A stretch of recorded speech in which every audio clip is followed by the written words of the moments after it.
Hello, and welcome back to another painting live stream from us, Dicebreaker.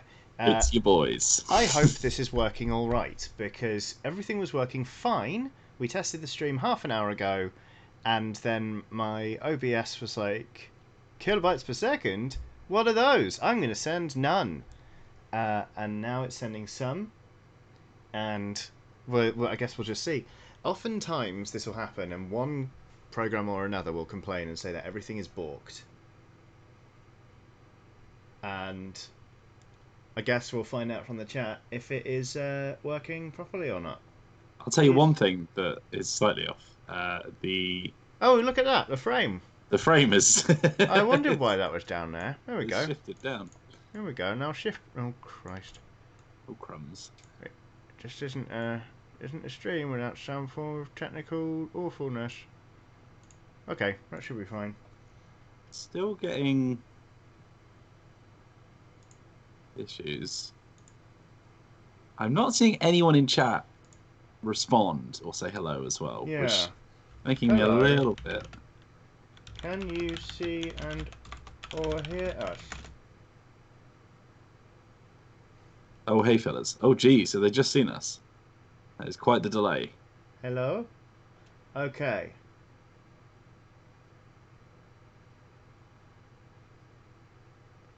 All right. Okay, well that's good. Good. You can see us. Let us know if there are any issues because we do have a backup plan. Because we do have a backup plan, which is to say we'll stop the stream and start it again, and Wheels will host. But it was just there was some strangeness going on. But yes, I'm glad that you can indeed hear us. So there are lots of you watching, which is nice, and we had a super chat, which Wheels you should read.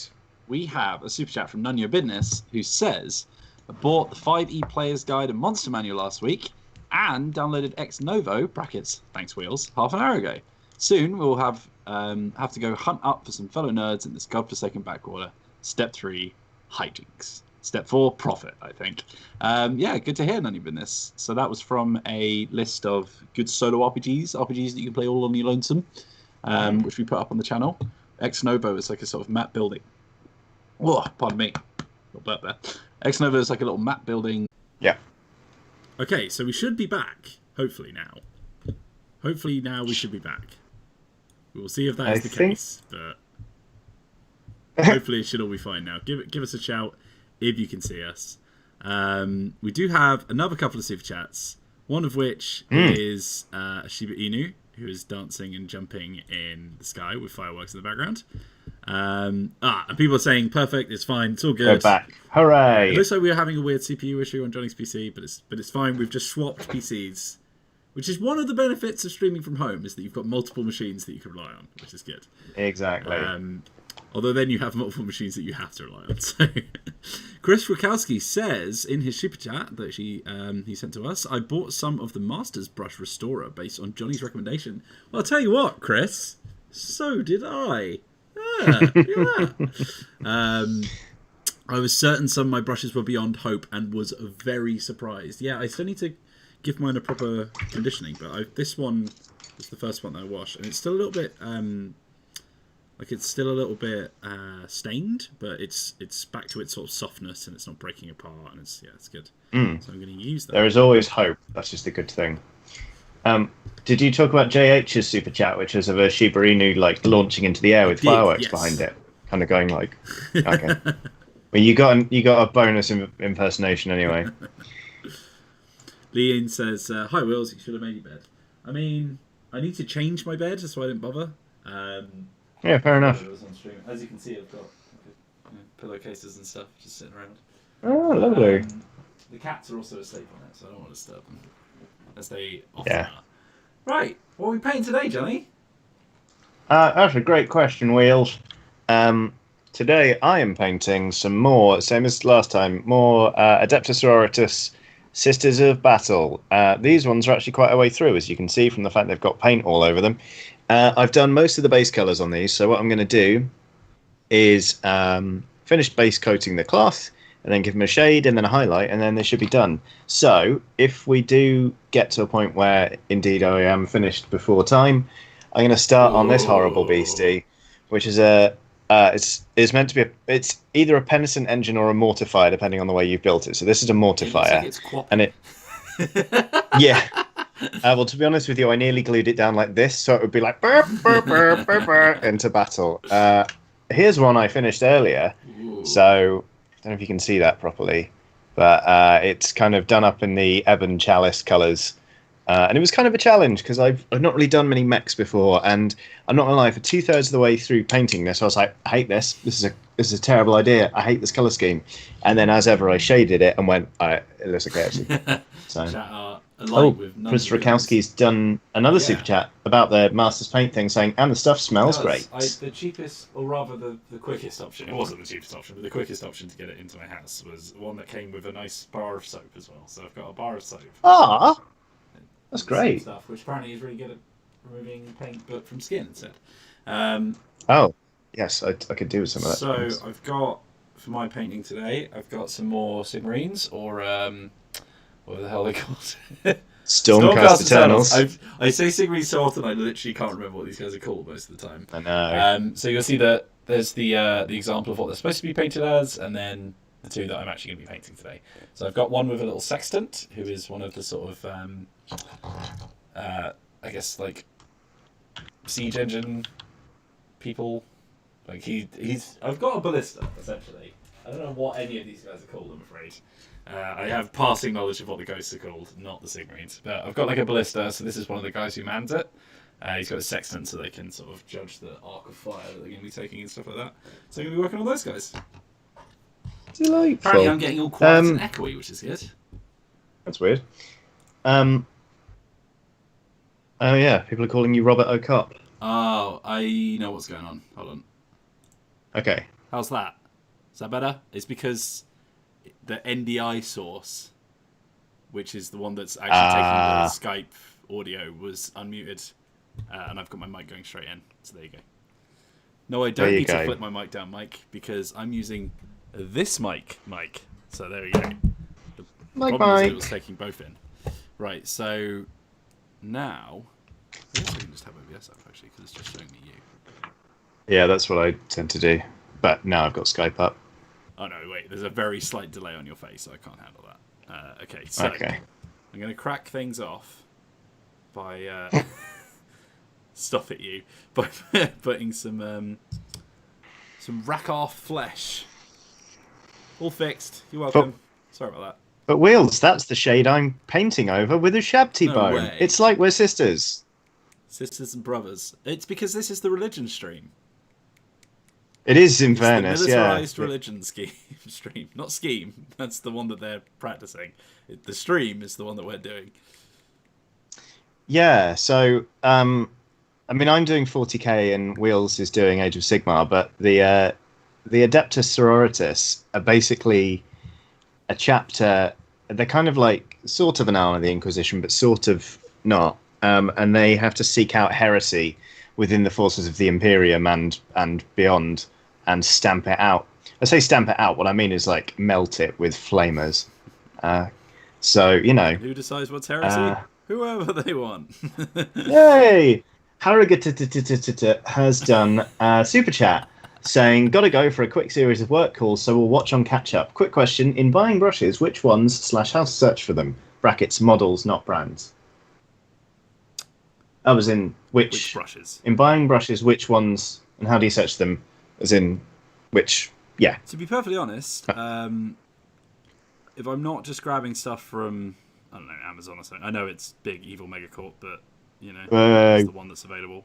If I'm not just buying something from Amazon, then in the UK we have something called Hobbycraft, which is basically like a sort of craft store chain thing, and they usually have some alright brushes. But these ones I got online, they are Humbrol Coloro. I don't know if it will ever focus on something this small, but we'll see. They are Humbrol. Oh, there you go. They're Humbrol Coloro. They're COLORO. They're actually really nice. I got like a little pack for like 5 to 10 quid, and they're genuinely really good. That's good. But I think they're made for painting like model airplanes and stuff, but it's all the same crap, so it's fine.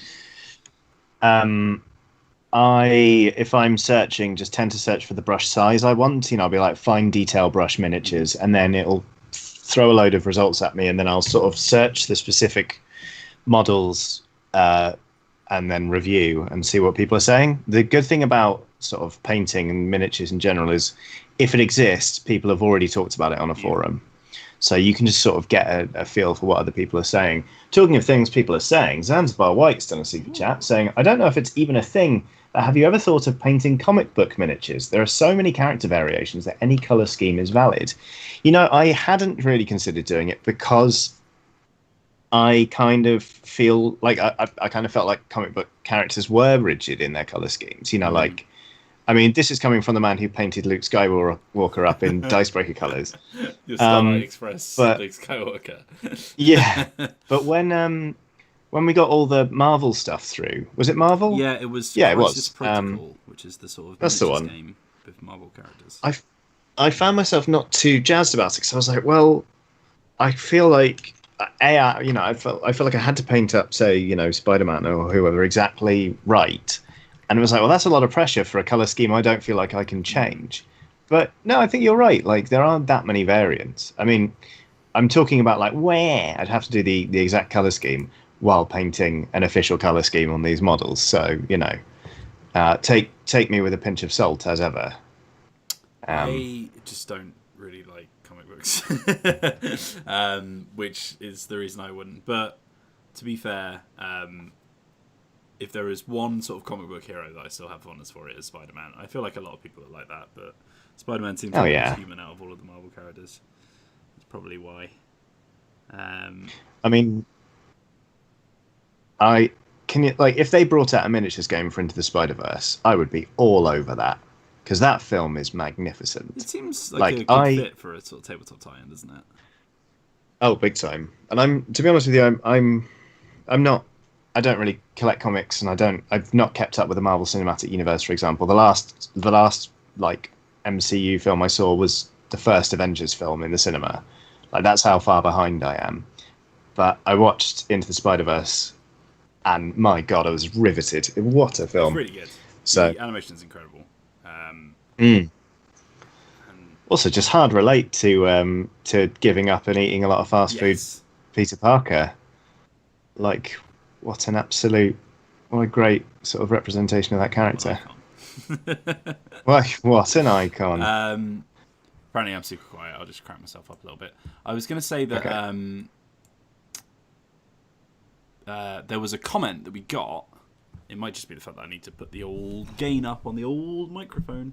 There we go. The old gain. Oh, the old microphone gain. How's that? I was going to say we got a comment from someone saying, speaking of Robert O'Cop, because people were talking about my voice going all weird, are we going to see those characters return? We will. It's just that the Eurogamer guys prefer to do it in-house, so we're just going to wait until the old pandemic finishes. Till we can, actually get back in the studio where all of the costumes are. Yeah.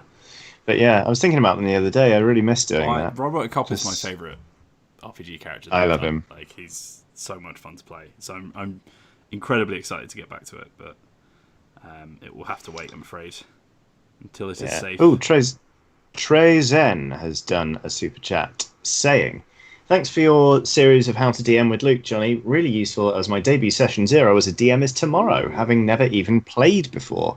Good on you. You get out there and, I was about to say you crack some heads, but more like you fill some heads with wonder. You get some heads have a great time. Up for being cracked by your players. Yeah. You discuss how far into head cracking everyone would like to go, set your terms, and then go out there and crack some heads. That sounds great.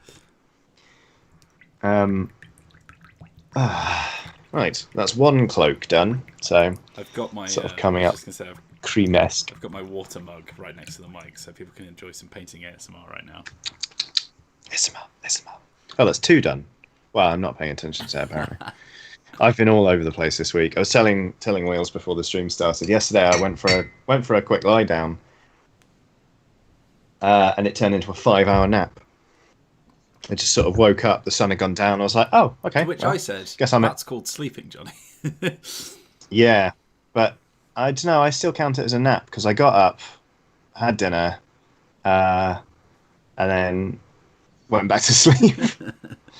It was a real banner day for me and my wife. She got in. She was exhausted, so we just sort of were like, "Ugh," and we had dinner and went to bed. The exciting life and times of Johnny Chiodini. It's our bloody wedding anniversary as well. And what better way to spend it than napping all day, to be fair? Then just Giving up. both of us being too tired to function as human beings. Right, so I've decided that he's got like a sort of Gambeson-y style sort of quilted cloak. Oh yeah. I've decided that I'm going to make that a creamy colour. I'm not sure what colour to wash it with, but we'll see.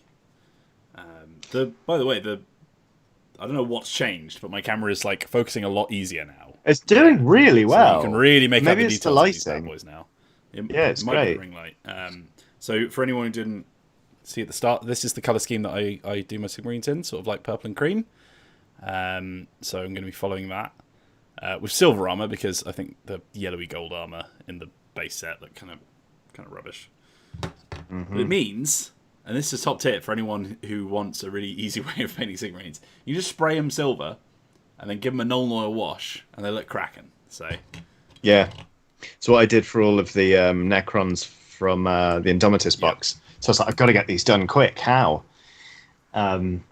Luke Gray has done a super chat saying, I DM'd for the first time the other week. It was going well until one of the players said, I seduced the bear.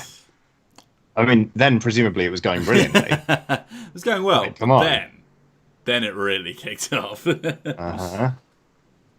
It's all fun and games until someone tries to seduce a bear. It's all fun and games until At which somebody point fails to seduce a bear. That's when it... Yeah, there we go. There we go. Okay, so that's the cream done on this boy.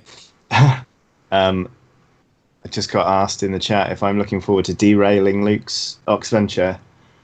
I'm not gonna go out my way to derail him. Would you? Also, since I helped, Luke sort of gear up for this, and I've already seen everything in the adventure, I know what's going to happen.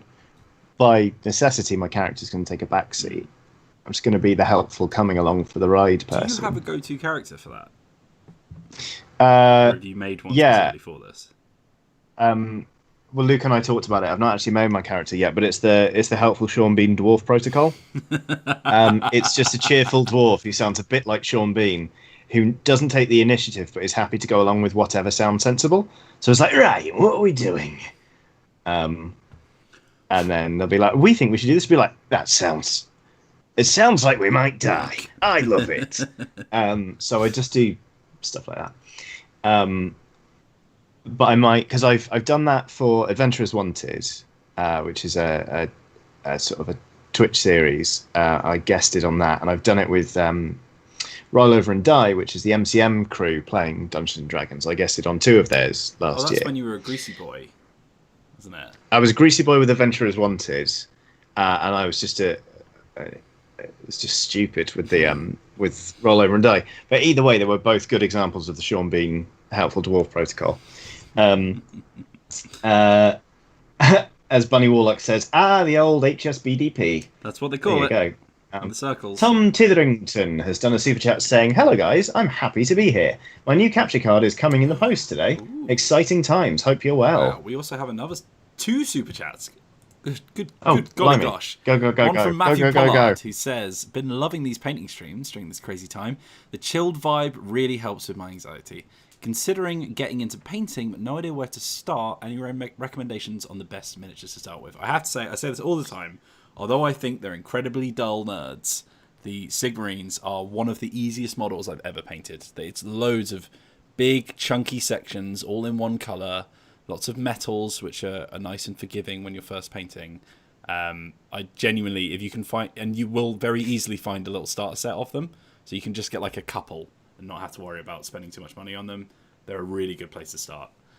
I don't like them. That's fine. But yeah, they are a good sort of starting point, because there's a lot of sort of nice flat areas, but also details that you can go off. But I would say the most important thing is just find something you are excited to paint. And as Will says, don't buy too many models, because then you're going to be like, oh, look at this enormous laundry list. Like, for example, I've fallen into that pitfall so many times. So I've set myself a rule with this faction. I'm not allowed to buy any more until I've painted everything. So I'm going to be putting in an order next week, and then I'll be excited for them to turn up, and then I'll crack into them, blah, blah, blah, blah, blah.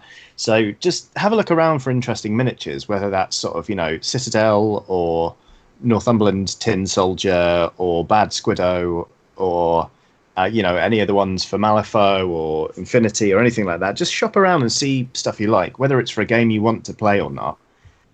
Just get some models and get your eye in, really. And then the second super chat was from Jorvan Everick, who says, we'll be learning D&D Saturday. There's a lovely person on Discord doing a beginner guide and character creator guide. And hopefully we figure it out. That's great. Yeah.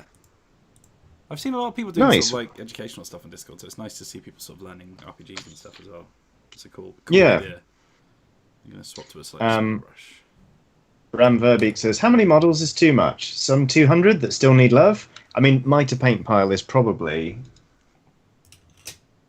just under 200 models, I reckon. Maybe not that many now. I've got a lot of Skaven to paint. Haven't we all? So, yeah. But then, right, but Tom Titherington, whose super chat kind of got rushed out the way as a slew of them came in. What's the capture card for? What are you capturing? Is it for capture? Is it for streaming? Tell us. You're welcome, Matthew. Because they are a nice thing to have. What? I just said you're welcome to Matthew, who was thanking us for his advice, for our advice, Rob. Oh, cool. Right. Mm-hmm. See, normally I start with the purple. This time I've gone with the cream first, and I'm realising that... It's going rogue. Well, it's more the fact that the cream is a pretty similar colour to silver. So it makes it a little bit difficult to see how much progress I've made. It's like, when, all of Duncan's tutorials, he's always like, yeah, spray it black, but then paint it entirely black with another different shade of black, because then if you have to do black again, it'll be the same colour of black. And it's like, how am I supposed to know what's black and what's slightly different black?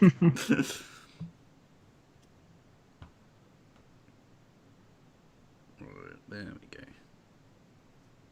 I'm just the front tunic was a little bit smaller, so I just grabbed a little smaller brush. 200 tish, a scratch on the surface.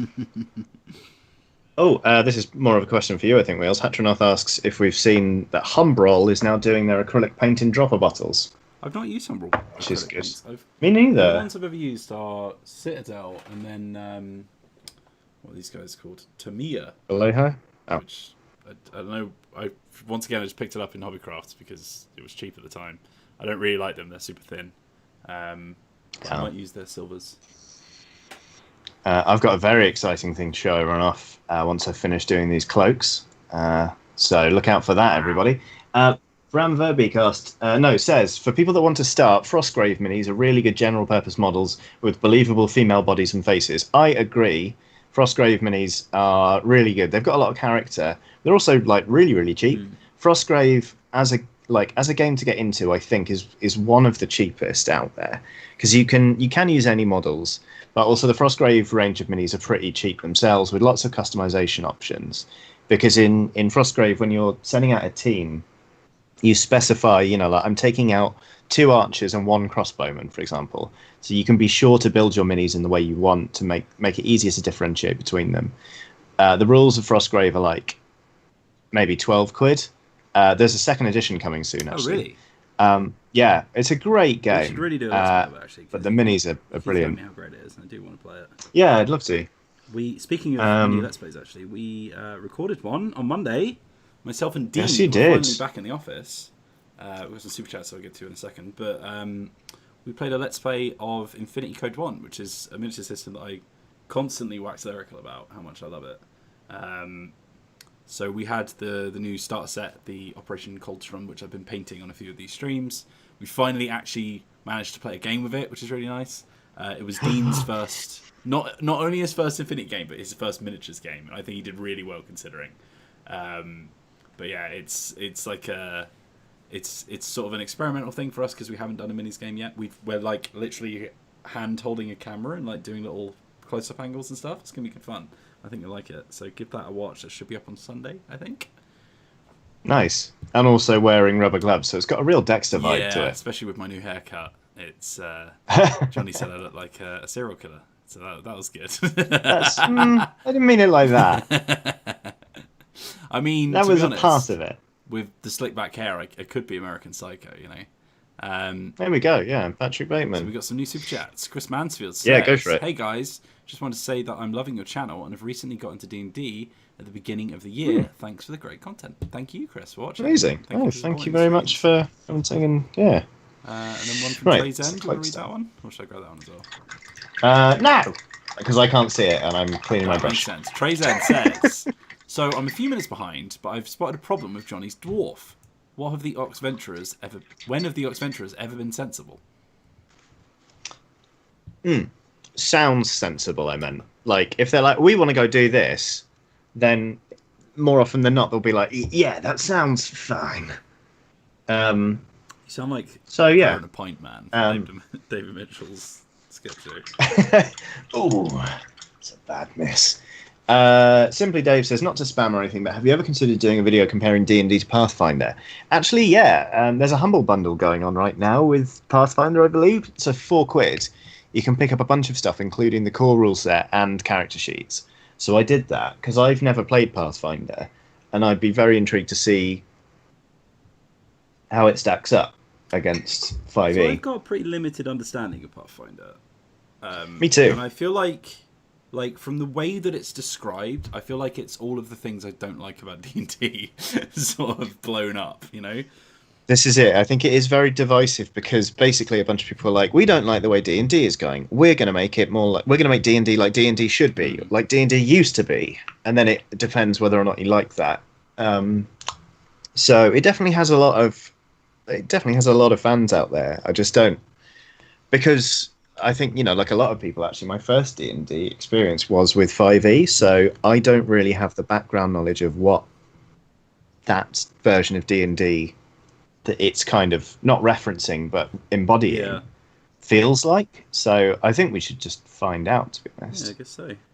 I've played And then a make few sort of video about OSR RPGs, which stands for I think it's old school Renaissance. Because there's a big sort of like subculture of RPG writers who are making stuff that feels like a game that you might have played, you know, years and years ago.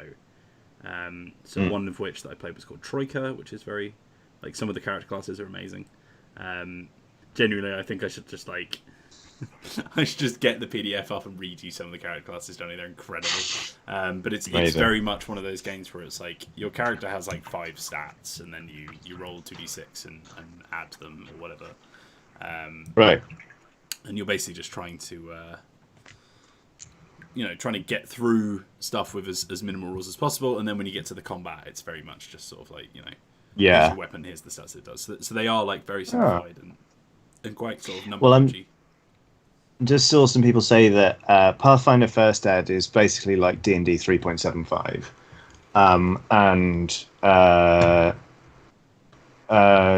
Dan Kelleher says, suspect Pathfinder won't suit you guys, it's too crunchy. So maybe it is that. It's just sort of that very old school vibe. I am very much a newfangled RPG fan, you know. Yes, you are. Weird new stuff.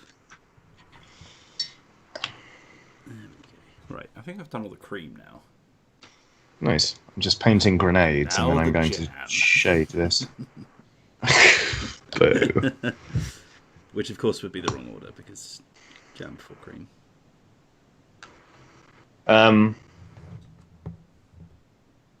Huh. I mean, I wasn't aware that this is a cultural divide that people I was actually get waiting het for up you about. to either agree or disagree, but there you go. Well, I don't really give a monkeys, but I do know that I grew up doing cream before jam. See, now, okay. I think a lot of people use it as like well, I'm from this part of the country, so we do it like this, Right. which I don't give a crap about. However, I've literally no concept. oh, you've gone really quiet there. which area is it. You've gone really quiet, and I don't know why. Okay. It's probably my fault. Change something. Well, I'm going to say some things whilst you do that. No, Nope, still quiet. My argument for jam and cream is you put the jam on first because jam is a spread and it actually spreads on things, and then cream you just dollop on top because it's not a thing you're supposed to spread across, you know, starchy carby Yeah. products. So, like, logistically, I think it makes way more sense to put the jam on first, lads, I'm afraid. How do I sound You now? still sound very quiet, I'm afraid. How about now? Still very quiet. Has your mic changed? How about Oh, now? that's slightly better. That's because I let it into the mic. Well, I'll that just says carry a on like lot, this. really, doesn't it? Yeah. It's annoying. Give me 1 sec. Because I went into Skype and removed the blur from my background. Struggling. Yeah, I have absolutely no idea what's going on, but you're incredibly quiet. Having a few Johnny PC issues today, unfortunately. Not sure why. Yeah. Cameron Gore says, wait, I'm an American here. What do you mean by cream? So we mean clotted cream, which is... Imagine if cream was sort of curdled to the point where it was very, like... Not curdled, but whatever you do with cream. Was thickened enough that you could like, put a spoon through it and it would, like, keep its texture and shape a bit. Like, it's obviously still soft, but it's, it's almost buttery. Biscuit base. Real good. Right, my mic's just right up in my face now, so that should be louder. Unless I've disappeared. You're not as loud as you were, but you're not incredibly quiet. Okay. How about now? I'm having the worst day. Jarvis agrees with my order of cream and jam, so I'm a big fan of that. Well, to be honest, you know what? Like, so you go jam, then cream. Yeah. Yeah, the way you explained it, that makes so much more sense. I think so. Like, it's not... I don't know why I've not done it that way. It's not a cultural thing. Didn't. I just think that it just doesn't make any sense to put your cream on like a spread. But there we go. Yeah. Right. So... Emmy Little has done a super chat. Emmy Little? Yes. You sound like... We're going over to Johnny Chiodini now, and apparently there's been a goal at Selhurst Park. Have you ever used those mics? They're really good fun. No, I haven't actually. They're really like... Because they've got a little bar that you press against your lip. Yeah. And it makes it look like a big mustache. Yeah. Go on then. Oh god, people are saying ASMR breaker. Oh, sorry. ASMR. Emmy Little says, as a GM/DM, what has been your biggest derailment? What has been your biggest derailment as a GM or DM? Question, Emmy. So... Oh god, that actually got me then. Woo! Oh god. So Mine would be Bad Chair Day, the Ox Venture, where I got derailed for 45 minutes live because I just couldn't find a way to get the adventure back on track, and it was horrible. So I've told the story about the player who was an orc so strong that I made him roll strength every time he did something nice to someone because he would possibly be too strong and therefore crush someone. In that same campaign, there was just like this building that I needed them to break into just for plot reasons. And like they were doing it, but they just kept getting completely held up by everything around them, and like purposely, like they could tell that I was like, no, we don't need to do that. Let's move on. It was when I was like quite early days of me GMing. I didn't really know how to handle that, and they were like purposely just going, no, we're just going to do this now because you can tell you don't want us to. Oh no! So it got to a point where I went, right, that's it, and then I invented a god that appeared from the sky who looked like the disembodied head of Phil Mitchell with laser eyes. Incredible. And I just said, if you don't do what he tells you, he's going to blast you with his laser eyes. Well, I can't remember what they were doing, but yeah. Oh, it was intense. Good times. Good times. Simon Ragg has done a super chat saying, welcome to Radio Norwich. saying, is it wrong to have accidentally killed my fellow party members and then resurrected them as my undead pets that then creep our new party members out? Yes, that's wrong. Do you want me to... Should I crank the gain down on my Blue Yeti so that we can both be radio hosts? I don't mind. Have you put the gain up? Where's mine? No. How's Johnny! this? How's this? I thought my game was at the normal rate, but yeah, it was right down. Is that better now? Yeah, it's fine. Yeah, it's great. Maybe a tiny little bit more. Oh, Johnny. Okay. So I'll give it that, and then I'll move the mic over again. I teased something exciting earlier. What's that? It's that I tried making my own wash. Yes. So you can see in this jar of just muck. It looks like it was full of olives like 4 centuries ago. Yeah. So I've made like an approximation Oh, of God. like of Agrax Earthshade. It's actually not a very good color match, It but really doesn't look it very goes nice. it goes for miles, and there's loads of it. Like I got a bottle of acrylic medium and some inks, and I worked out that like with it I can probably make about 100 150 quid's worth of Citadel shades for like a tenner. Um, so this stuff is really interesting because it's a lot more yellow than Agrax Earthshade, but you really don't need much. It goes It forever. looks like a sort of Seraphim Sepia. Yeah, well, it's like this. It's like a really dark. Ooh, You see yeah. it on the cloth there. It goes for miles. So like one brush dip, and you just. It's almost olive-esque sometimes. I don't know, but it's very useful. Right. Um, Moving on to the old I'm not classic, drinking that though. Screamer Pink. For the people who Yeah, are already don't suggesting, drink that. don't drink. The mug doesn't say drink your homemade The wash. forbidden wash. Pair nicely with sarcophagus red. So yeah, that was an exciting day at the races for me. I'd say one big benefit of that pot of wash that you've got there, Johnny. Yeah. I mean, try knocking that bad boy over. Yeah, I mean, of course, if I ever manage, it'll be hell. It'll be pandemonium. Well, you said it goes But- for miles, so your entire house will be washed after that. Yeah, pretty much. It was fun to make. It was a fun little challenge and sort of tweaking it. And yeah, it's come out very, very grimy, which is nice. Yeah. So Darth Aldeta has a pretty good question for us. What Go is on. your least favourite faction, either Warhammer or 40k? Why? And what is one thing that you actually do like about them? You go first because mine's predictable. Guys, the problem is he said fantasy or 40k. If it's just 40k, then obviously it's Space Marines. Space Marines are the dullest, most ugly faction in all of miniature gaming. They are just big robot men from the 1980s, and they promote fascism. I don't know why anyone cares about them. The one thing I like about them, oh god, one thing I like about them is Their bikes are pretty they've cool. got motorbikes. That's good. Yeah, maybe that. Maybe that's it. There must be something I like about Space Marines. Maybe I really do just hate them that much. Yeah.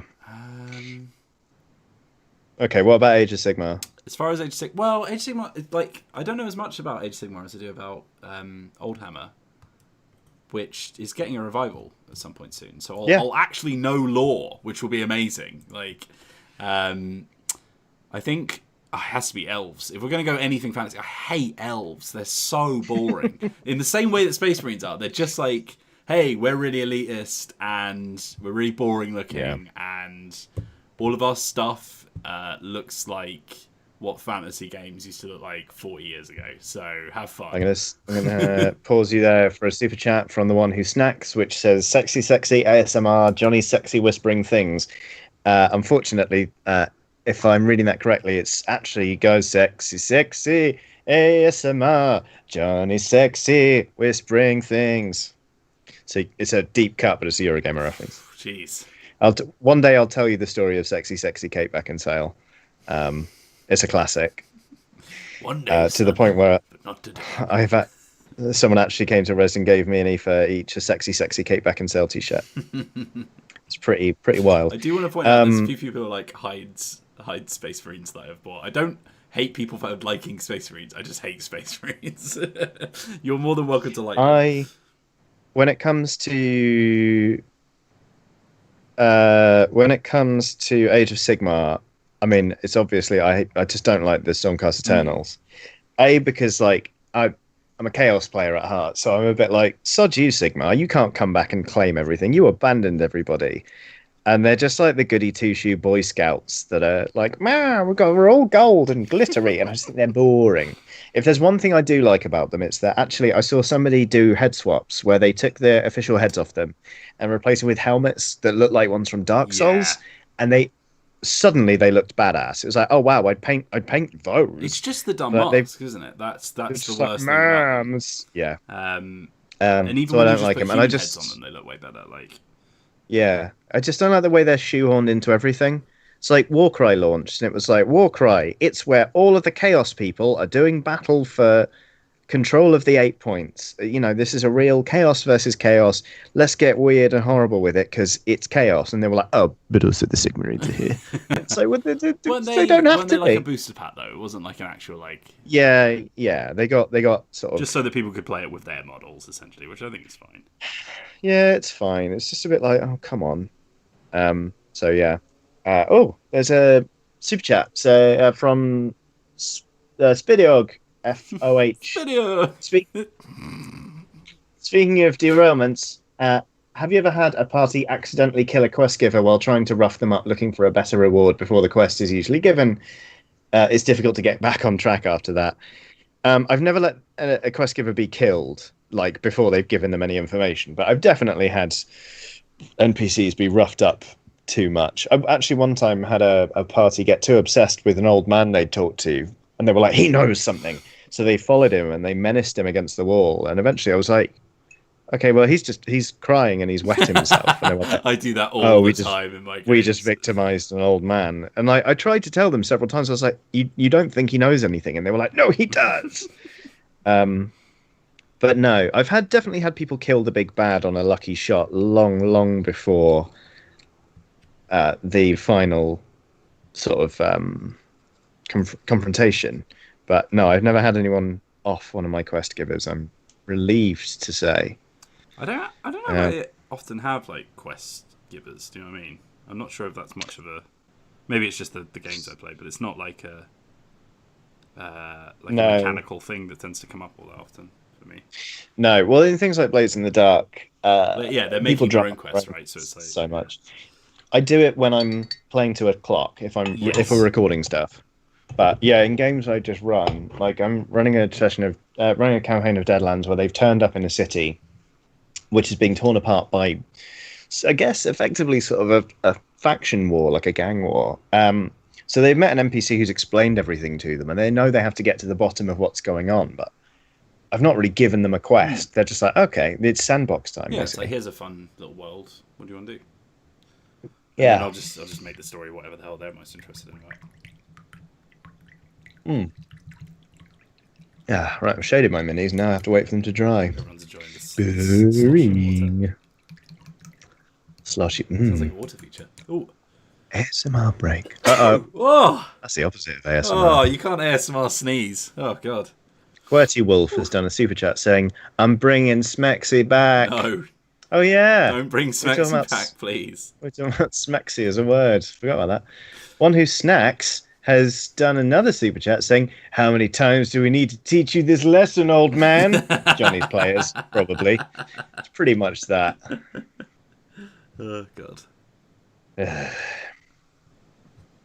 Remember good spell. Well, I've really done it now on this shade.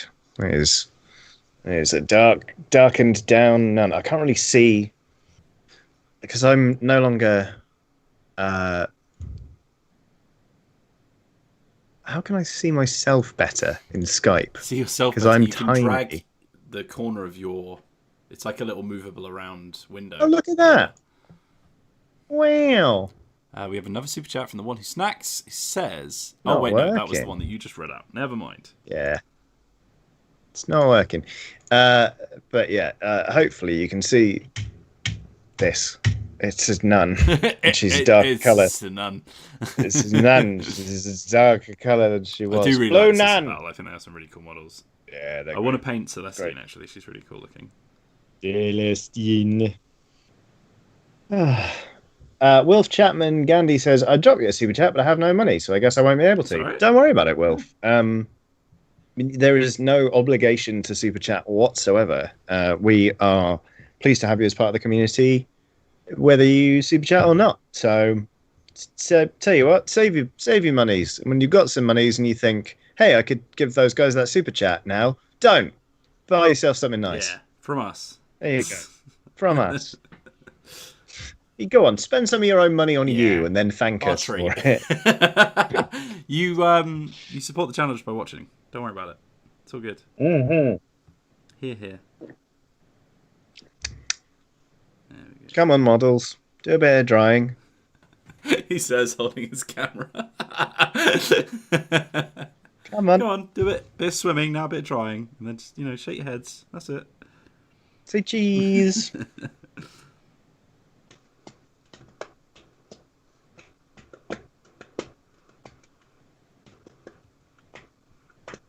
You're just waiting for a wash to dry. Yep.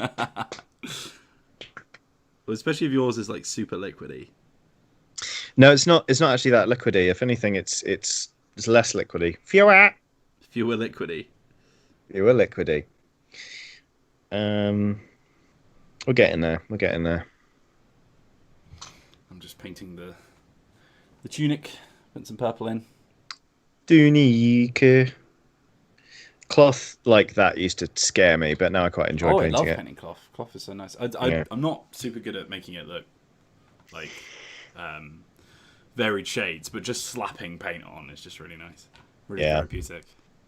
I'll show you some of the nuns I have already done. A done nun, if you will. Have you seen the video that's gone around Twitter recently of a nun on a run? Yep. Yep. This one's probably the best example. Here's sort of one of the cloaks, and I need to sort out my painting setup. Anyway, she's wearing a cloak. Yes, she is. Oh, Emma Benton has done a super chat saying, "Don't tell me what to do with my money, you kind Emma. Go to your room. Stop it. Stop being nice. The paint dads. Your lighting makes you look like God, Johnny. I think we'd all be in trouble if I were actually a deity. What do you mean? So look let's like? not. Yeah, you are very bloomy. Bloomy, do you say? Oh, bloomy. Yeah, like that's not what I aim like for. 2008 How's that? video game. There we go. That's maybe a bit better. Oh, I've got like the smallest little section of paint here.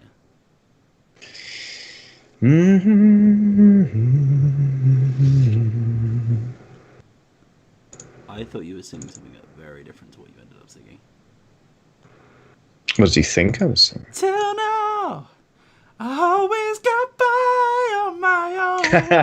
No, it wasn't that. I never really cared until I met you. Fell off the end there, didn't I? Now it chills me I was listening to a Mongolian metal band called The Who, but it's the HU.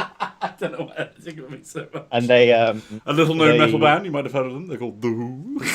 but they're Mongolian, and they do sometimes they do throat singing and stuff, and it's brilliant. So I sort of had that in my head. But for the most part, I've just been endlessly listening to the new Protest the Hero album. It is so good. I'm going to move my mic back. Hang on. Am I too quiet now? No, Or am you're I okay. okay? You're okay. Okay. How do I get you alone? I mean, yeah, great. A lot of people in the chat have heard of The Who. Oh, The Who HU? That's what it says. Oh, I didn't hear that bit, sorry.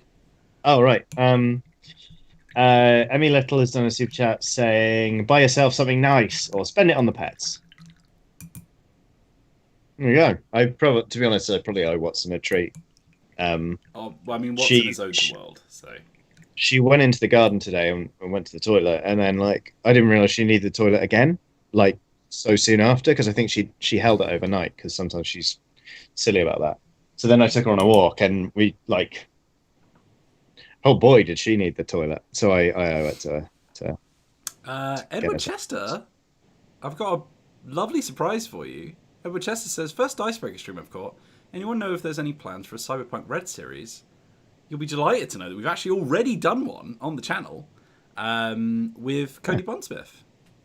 Live at PAX Unplugged. Yeah. PAX Unpooged. We borrowed him for a few hours, and he was kind enough to run Cyberpunk Red for us. It was great fun. It's certainly something I'd revisit, once the full game is out. So I want to sort of see how it stacks up to the Jumpstart kit. What are you smirking at, Wales? Somebody said I was encroaching on your camera's face. So I'm just gonna Oh, rejig myself. It won't. Look, it just won't fit. All right. hold off. Doing what I can. Oh, I can do it with Naughty. characters, can I? There we go. That's better. How's that? Cookie Cat 94 has done a super chat towards Johnny Goddardini's booze fund. Jeremy Hulse has done a super chat saying, hopefully you're all having a wonderful day today. What is your favourite miniature from a board game? That's a good question. Favorite miniature from a board game? Ooh. Let me think about it. Have you got anything straight away? Whilst I'm... I mean, I like the mechs from Scythe, but like they're also They're quite quite goofy. yeah. Especially the ones Maybe that that's look... why I like them. I love the German ones. The German ones are very good. I'm always sad that the miniatures and Cyclades don't stay out on the board a bit longer. Yeah, they're quite cool actually, aren't they? They're very The Kraken cool. one is really good. Yeah, that one in particular, I really, really like. Have you but played Comet yet? no, You not need to yet. play Comet one day, especially then doing a new version. Actually, once the new version comes out, let's do a Let's Play because Comet is amazing. But Cool. the minis in that are really, really cool because you actually hire them, like they actually join your armies. Oh, brilliant! And there's like the most like bog standard one you can get is like an elephant rider. But then like because there's 3 types of like power tile things you can buy. There's like white, red, and blue.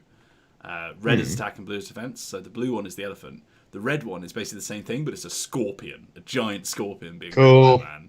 And then you've got like Cool. phoenixes and all kinds of stuff. It's very cool. Yes, please. I'm trying to look at my collection and see what other miniatures there are. The miniatures in the Thing, Infection at Outpost 31 are very cool. Oh, yeah. They're very good recreations of the stuff from the film. And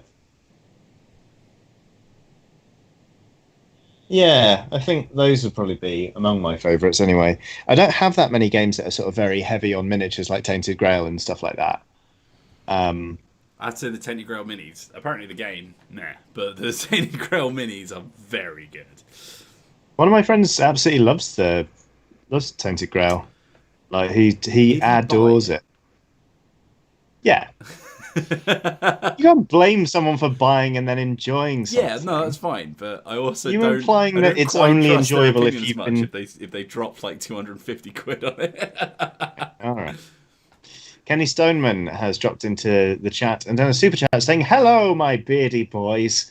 What is your favourite premise for a board game? Brackets not RPG." I mean, I know that one that we both. I don't know if it's our favourites, but one that we both love, which has come out recently, is Fort. Oh, so good. It's not actually out yet. Pre-orders are live though. That's the one where you are kids trying to just build a nice fort and playing with your friends, and you can steal other people's friends if they don't play with them. But then you have best friends, and they never leave you. Yeah, and there are 2 currencies in the game. There are toys and pizza. It's great. We talk about it quite a bit on this week's podcast, which is coming out tomorrow. What's my favourite premise for a board game? I don't know. I really love games that have sort of grand strategy that require you to talk to one another, like Twilight Imperium or Diplomacy. So stuff like that, where it's like, especially if you can role play it a bit, I adore that kind of stuff. So like, I haven't played Diplomacy in a while, but anyone who sort of listens to the podcast or indeed has just sort of kept an eye on the channel or the website since lockdown began will know I've been playing a lot of Diplomacy. And I just love it. It's so like it's boring to say my favourite premise is the one where it's the turn of the 20th century and actually your European factions fighting for supremacy. But it's true.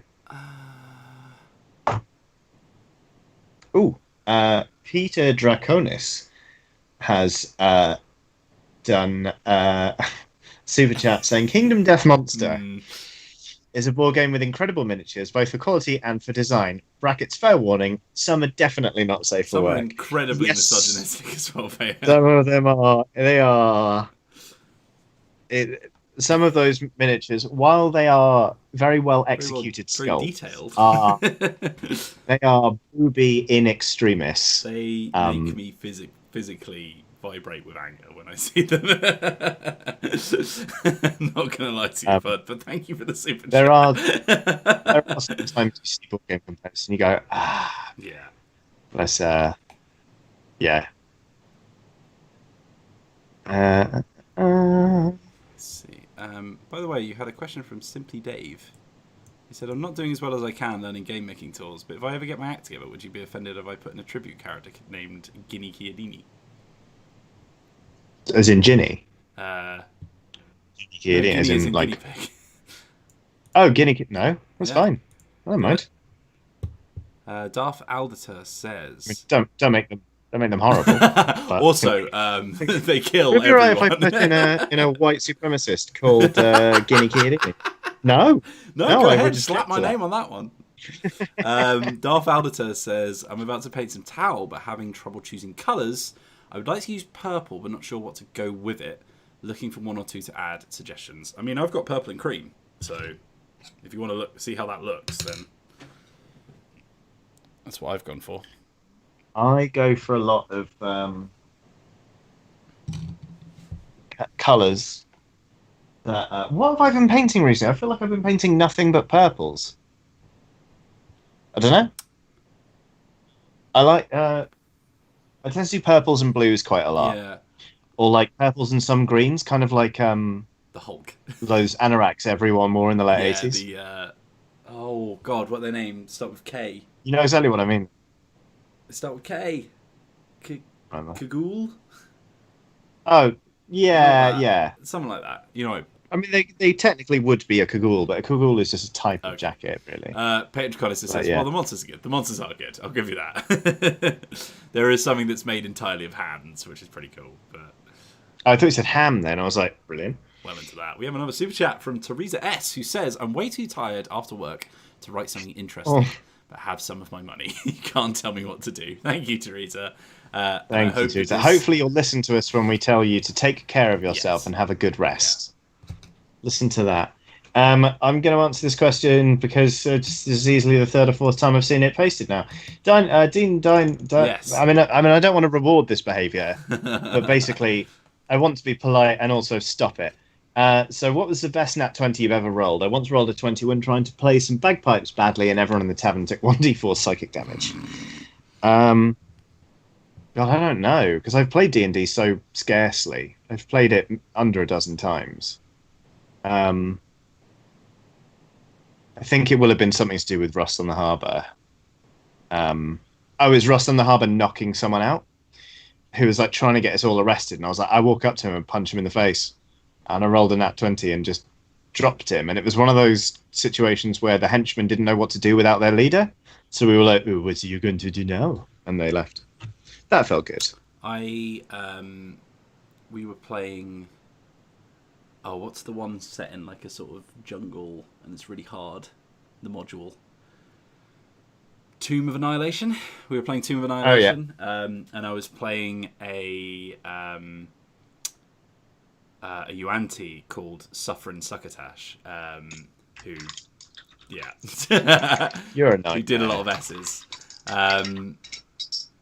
But he, so basically, I was trying to intimidate some of the weird pterodactyl men that live in a tower. And I was trying to, I was like, I'm going to hit one of them so hard that the others get scared and run away. He's a paladin, so he used one of those spells that he has, which just charge up the next shot that you manage to hit with. And I charged it with thunder or something, and I hit him so hard with a D20 crit that he literally exploded into vapor because it was. I think I was using a weapon that was relatively high damage for a spear or something, but then also it was critted, and then also it was plus a D12 or something because of the thunder thing. But I think the D12 went before the crit doubled the damage or something like that. So it was a standard high damage roll with then a high D12 on top, which was then doubled because of the crit.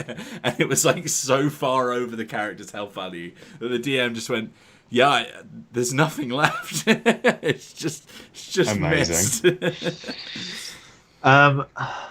Lionel L asked how we know each other. Whether we knew each other before we started working together or whether it's just through work. It's just through work. Yeah, I had no idea who you were until I went for the job. Not in How dare not in you! I don't watch Eurogamer, but just Yeah, I just hadn't Yeah, come across the just channel hadn't. before, and then Yeah. I think when I was because I was sort of like I was talking to someone that I worked with because I think they ended up recommending me for the job. Yes, you came highly recommended. So I was talking to one of my colleagues, and she said that you'd be working under Johnny Chiodini. Do you know who that is? I was like, I don't think so. She was like, go have a Google of him. Like he's a lovely, nice man. Blah blah blah blah blah. All glowing praise for you, Johnny. So then it was like, yeah, go have a look at the YouTube channel, and you'll get a feel for what kind of content they make and stuff. But then I remember clicking on your Twitter, and your banner was like some fan art that somebody had made of yours and Aoife's Dark Souls run. Oh, the Dark Souls runs. Piss or whatever. Oh, I probably can't say that on this stream though. So there we go. Right. Well, it was your banner, mate. I don't know. I'm just quoting it. Yep. That's another $1 yes. for the swear jar. There you go. That's another $1 for the swear jar. Yeah, I became aware of Wheels when I saw his job application, and then we met when I interviewed him, and I thought, he'll do. Nice young man. Oh dear. Frodo Baggins just sort of accurately captions your reaction there with "you praise." Yes, correct. I feel like I've just done that. Oh God, who does the Hootenanny? You know what I'm talking about. I keep forgetting everyone's name on Earth. The New Year's man who does music. Oh, bloody Jules Holland. When he's like, "You're on the BBC. Please don't say PS or B." Yeah. Well, I can say piss, S or bugger. There you go. Right. Anyway. Yeah, as people are pointing out, because we purposely don't swear on this channel, some people saw my personal streams and they came over and they're like, "Oh, it's Wheels from Dicebreaker," and I swear like every 5 seconds because that's how I actually talk. Yeah. And they were like, "What's happening?" Username MVP Barry Bumble Crumpets has dropped in. Yes, Barry. with a super chat saying a little something for the swear jar. Thank you. Well, I'm the same because on Eurogamer. We had free reign. I mean, Aoife and I spent most of our time playing Dark Souls and Bloodborne together, and it was so hard not to swear. So we just did. And then kind of when we were starting this one, I was like, well, it's, tabletop's a different vibe, and I don't want to drive people away, and we want it to be, open to all and yada, yada, yada. So, yeah, we try not to swear. But wow, it goes against every bone in my body. I curse like a sailor normally. I mean, that time when we were at PAX East and we were having a few drinks, and then I had to stop and say, "Oh, I forgot. You don't say that word here." I'd like to apologise for the 3 or 4 times I used it in the last 90 seconds. In the last sentence. Oh God. Yeah, that was quite bad. That was hilarious. I was loving it. We were just so tired by that point. The filter went off. I mean, there was one infamous time when we recorded ourselves. It's the day after, I think, the Christmas party. We recorded ourselves playing hungover Mario Kart. And we recorded it and forgot to record the gameplay, so that was bad. So we had to do it again. But at least we got to get around the fact that I dropped the C-bomb on Ian Higton. And then we were like, ha ha ha, at least we get to go again. Then I did it a second time. God. So, yeah. Good times. Good times. Oh, wow. Donatron still refers to inadvertent C-bombs as Chiodini bombs after the Dark Souls series. Yeah, pretty much. That's quite a legacy. Teresa S. has done another super chat saying, as I literally used "I need to go home on time, I have to watch a stream" as an excuse to not work late today, you're my excuse to get some rest. Excellent. Good. Thank you very much. Oh God, Nathan Plummer. Loved watching you try to hold it in on outside Xbox, lol. It's difficult. It is difficult. Although actually I find it quite easy not to swear on the Oxventure. That's the easy one. I think because you're already in character anyway, and that's not the kind of thing that people in character would say. So yeah. It makes it a little bit easier. Yeah. But yeah, doing a video game Let's Play, I don't think I would actually be able to hold it at all. No. It's hard. Video games make you swear, man. They talk about video games make you violent. They don't talk about how bad it makes your language. Give you a potty mouth. So, I'm being very... You'll notice I'm bending all the way over right now because I'm trying to... that came out wrong. Because I'm trying to very, very gently do the border on this quilt. Oh, yeah. And, like you can see, I've already been over a couple of times, but you're going to see absolutely none of my face for the next sort of 5 or so seconds. It's fine. I'm taking a tiny little break because I've just gone back over the shade on the cloak to try and give it a bit of depth. That's not really visible, is it?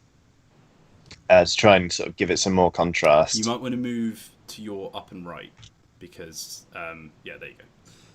On OBS, it's a bit more cropped. Okay. Ta-da! Very nice. And then I need to highlight the armor and the silvers and the stuff. I'm quite tired. Yeah, me too. Mm. Almost the end of the week, mate. Yeah. But then the weekends go so fast. But then you and I are both off on Monday, so That's true. I'm going to have to send Loli's, who was off this week, an email being like, "Hi, welcome back. No one's here." Well, I'll be around. Bye. I'll just be getting tattooed, so I won't be much use. So because it's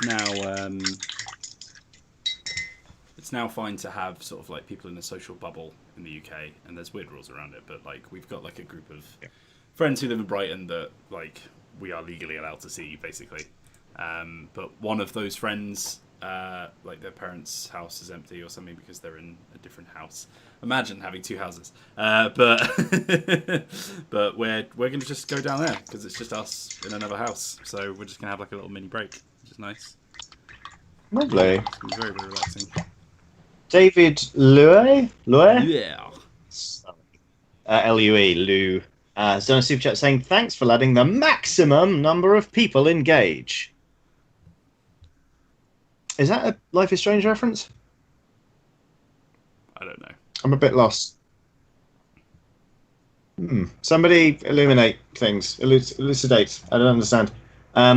Sarah Francis asks, "What's the new tattoo?" It is actually just finishing this off. This needs shading up here, so that'll be that. Which one was that, sorry?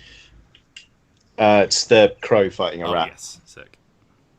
Emmy Little asks, "Do you live in Brighton?" In Brighton. I don't. I live in London. Brighton is where our office is. A lot of people got very confused because they thought our office was in London. I think our Twitter account said London or something. Oh. People were like, what? But yeah, in Brighton. I am a Brightonian now. I wasn't. I am now.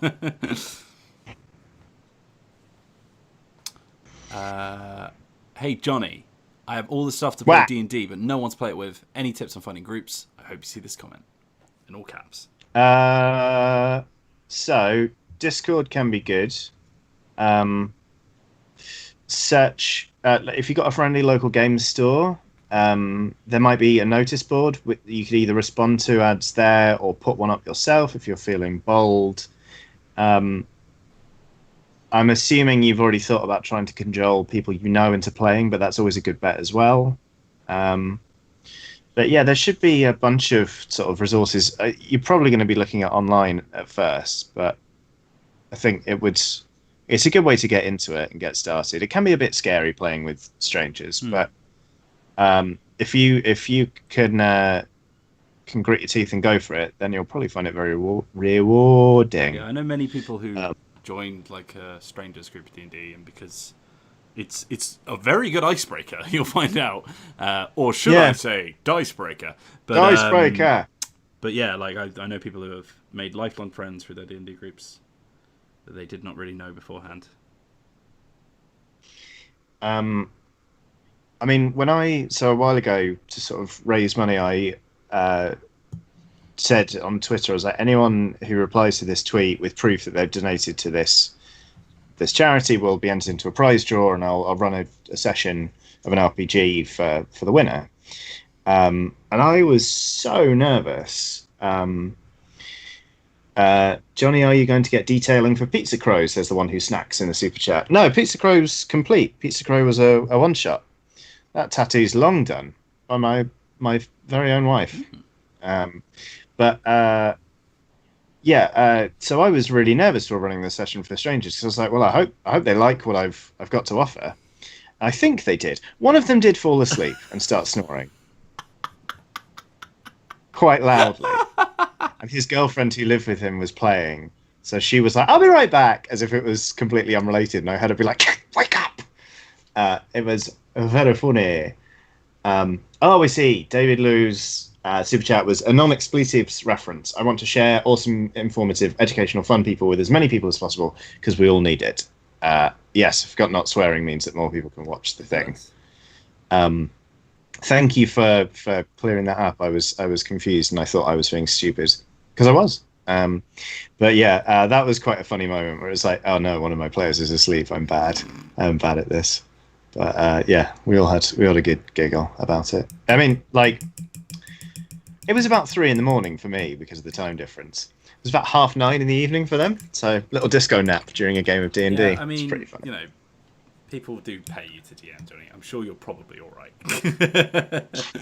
Well, work pays me to do my job, and that job involves DMing. You know, like I do get money for the Ox Ventures, but other than that, no one has ever sort of commissioned me to DM for them. Stop being mean to yourself. You're very good. No, I'm just saying it's not something I've ever pursued. Like, as a business interest. Mostly because I like weekends and evenings. They're really good. Yeah, turns out they're all right, actually. Yeah. Yeah. Okay, so now I'm just going to... There's a lot more details on this guy. He's very finicky, actually. In comparison to the bog standard, I've got a big hammer, men.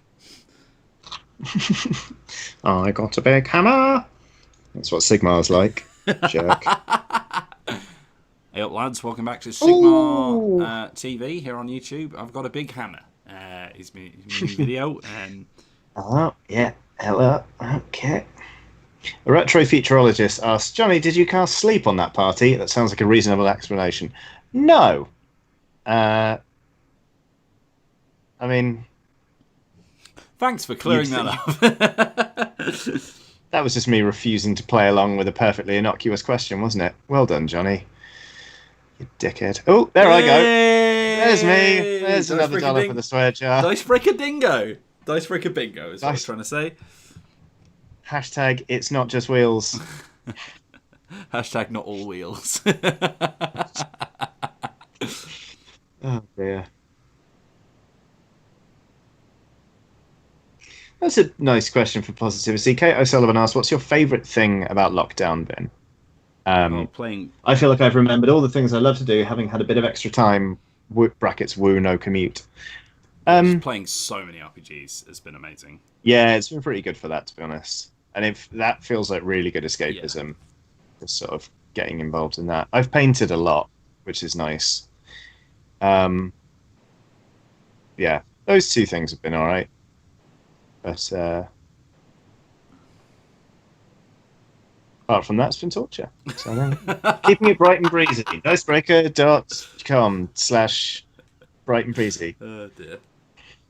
Hashtag family friendly. Hashtag dingo. Hashtag bums. Hashtag still mostly lolies. Hashtag mostly wheels. Hashtag family friendly. We try. We try. We do everything we physically can.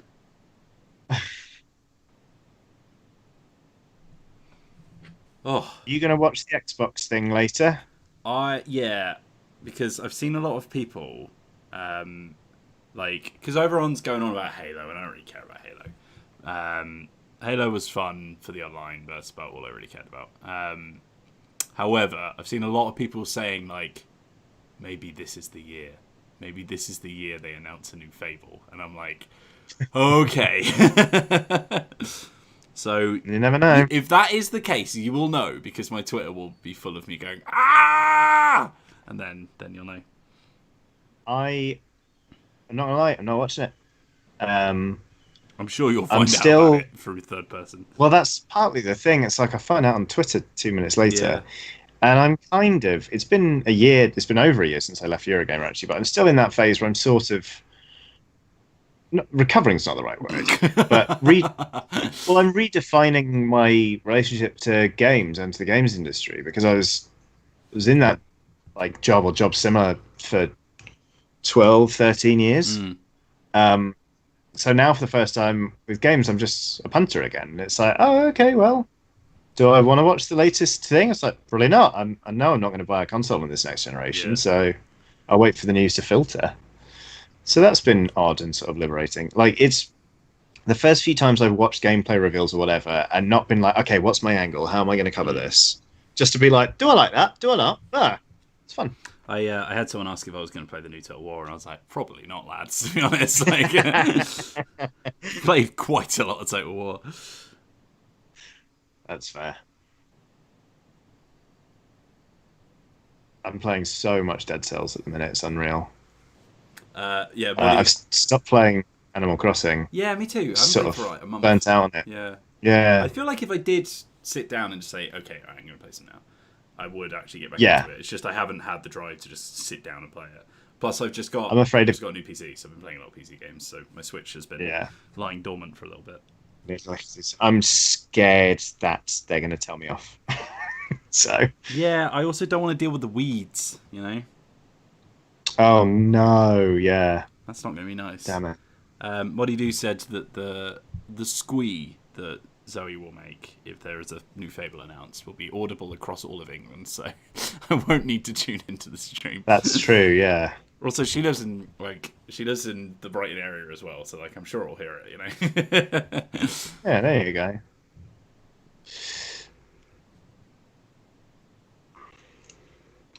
Yeah, it turns out when you have like a specialist character and they're full of little knickknacks and bits all over their armor, makes it a bit more difficult to paint them. You have to go around them. I am going to... Oh, damn it. I shaded early. Well, that'd be fine. Shade your models before they've hatched. That's what they always say.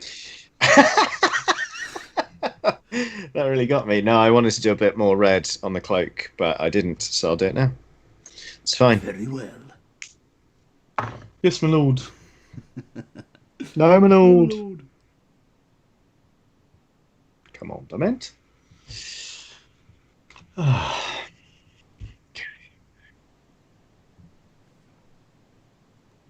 There. No.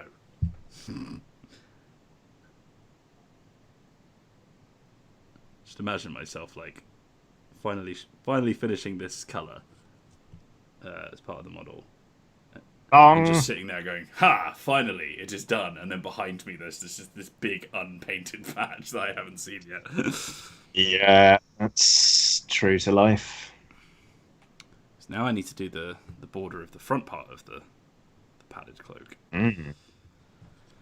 Archon Extreme has done a super chat saying, hey guys, hope you're both well. Can I ask, how much detail do you go into when you paint minis at your own pace? AKA not, I have to get these done.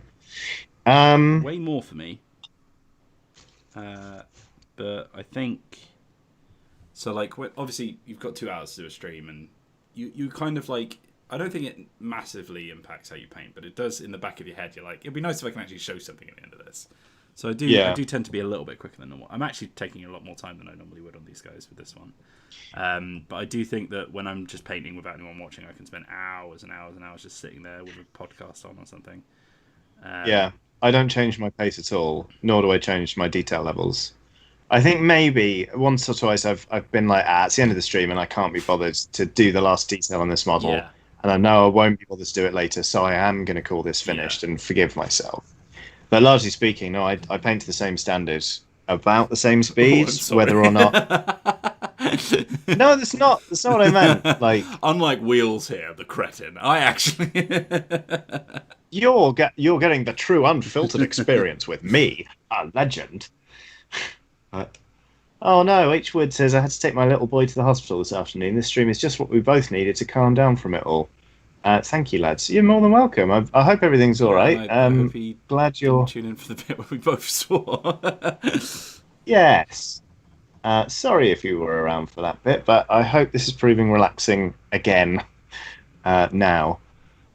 So yeah, I don't know. I think also my the detailing level I go to depends on the model I'm doing. Like sometimes I'm like, this is going to be one of 80 or 90 of these. I don't need to make it Golden Demon. Yeah, exactly. But I think if you paint for long enough, you sort of just you develop your own level, and you just sort of know when you're like, that's done. You know. So I think it depends on how like much you're enjoying what you've done as well. Because if I'm like to a stage where I normally would finish it, but I think, well, I've done a really good job on this, and then I'll see like a little thing, I'm like, oh no, I'm just gonna do that now. Actually, I am gonna fix that. Actually, yeah. Because then you're like, yeah, I want this boy to look really, really good. Yeah, that's fair. I saw somebody a minute ago reference the fact that I've been playing a lot of Hunt Showdown recently, which I sort of said on Twitter the other day. I've stopped recently, so my friends have sort of moved on to other stuff. But that's a great video game. If you want sort of a PvP, PvE shooter that's kind of a bit slower and a bit more tactical than, like, I mean, obviously there's a lot of tactics involved in stuff like COD, but I just can't keep up these days. And I'm not that bothered about working on my Twitch skills until I can, murk a whole squad. Yeah, I think that's whatever. why I enjoyed, like the one shooter where I really played a lot of it. I haven't for a while now, but the one shooter that I played a lot of was Rainbow Six Siege, and it felt a lot more slow. Oh, yeah. More methodical. I think that's probably why I liked it. Yeah. Kind of miss Overwatch. Oh, I hate Overwatch. Oh, that's that. Oh, look at this. Adam G has done a super chat asking, have you guys ever tried Games Workshop's Middle-earth SBG range? SBG? Something small battle Guardians. guys range. It's my main game to paint and play, but I don't see many tabletop channels talk about it much.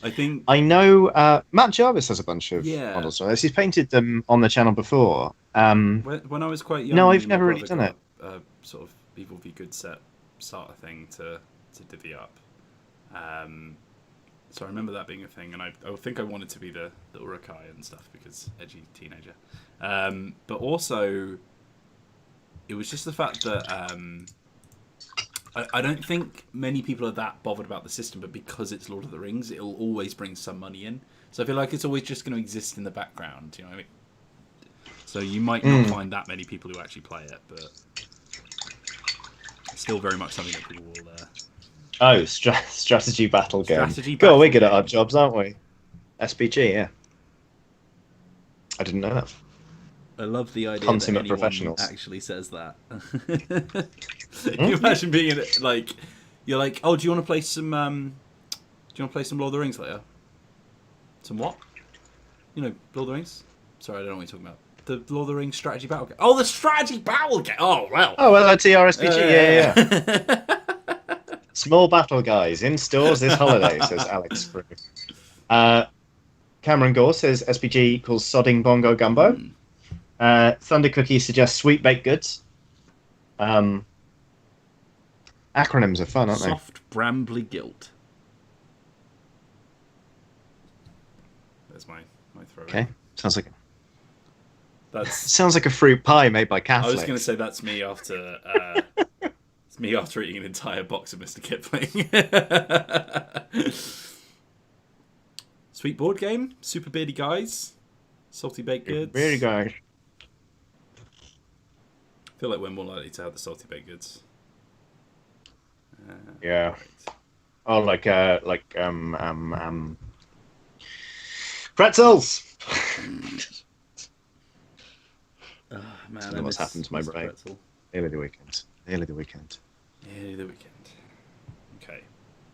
So this has taken me an exorbitant amount of time, but I've put a border around the bits.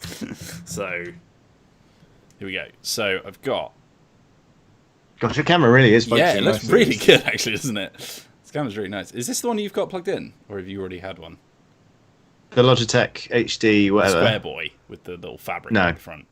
No. You should get Mott to send you one of these. It's really nice. Although now, as I start praising it, it stops focusing. Classic. Oh, come on, camera. There we go. Yeah, so I've just done the border on the back as well, and you can see. So he's got like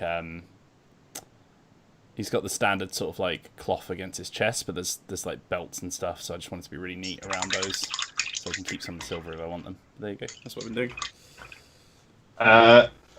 Well, this is a flattering super chat if ever I've seen one. Nathan Plummer said, the god of creativity and imagination in my homebrew world is called Keodus, after Johnny and him getting me into D&D. Love you on this channel. I regret to inform you, Wheels, that I am now going to be insufferable Johnny, for the rest of time. Johnny, can you just move your camera back a little bit, because your head has just grown out of the frame.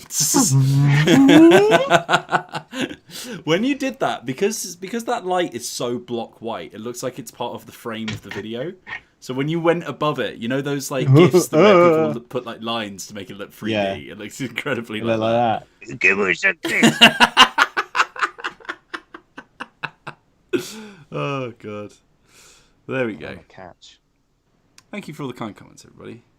Yeah, this is nice. Not gonna lie, things have been sort of tough and sad recently, so it's nice to just sort of have a chill stream where people say nice things at each other, including occasionally toward us. This is not me fishing for compliments.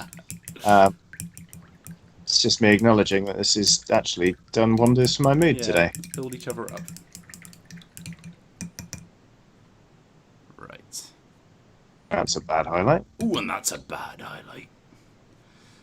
Right. That was a bit piratey. Positively, yeah. A little bit piratey. Oh, I can fix it actually. I saw a post on Twitter earlier that said, "You better start believing in cyberpunk dystopias, laddies. You're in one." We have a super chat from Hugh Gorick, who says, "Listening to this whilst coding research, thank you for making a boring job much more entertaining." You're very welcome, Hugh. Thanks for tuning in. Yeah. I agree. Emma Benson says, "Johnny is fabulous, Wills is fabulous, chat is also fabulous. Love you all." Chat Love is you too, fabulous. Emma. And Emma's fabulous. Thank you for sort of doing modding stuff as and when you drop in. It is lovely. I hope it's not a burden. I'm going to do some leather. Bit of brune. Get leathered.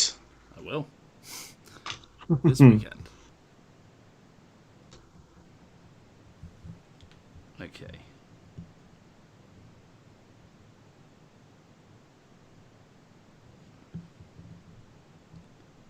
This is why I want it to be very, very neat. Because this belt is going right across all the other colours that I have. I'm touching up the fine silver details on backpacks and grenades and bolters. Oh, and it's all a little bit scary. Yeah, this is quite fiddly, this bit. I might have to get the small brush out. Yeah, I've moved to my smallest brush. Although the smallest brush I have ever used was when you were away, I believe. I was painting, Matt and I were doing the D&D cat miniatures.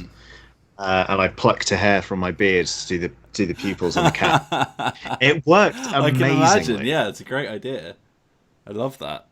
Big fan of it. It felt odd. Like, it felt dirty. Did you feel objectified? It's like...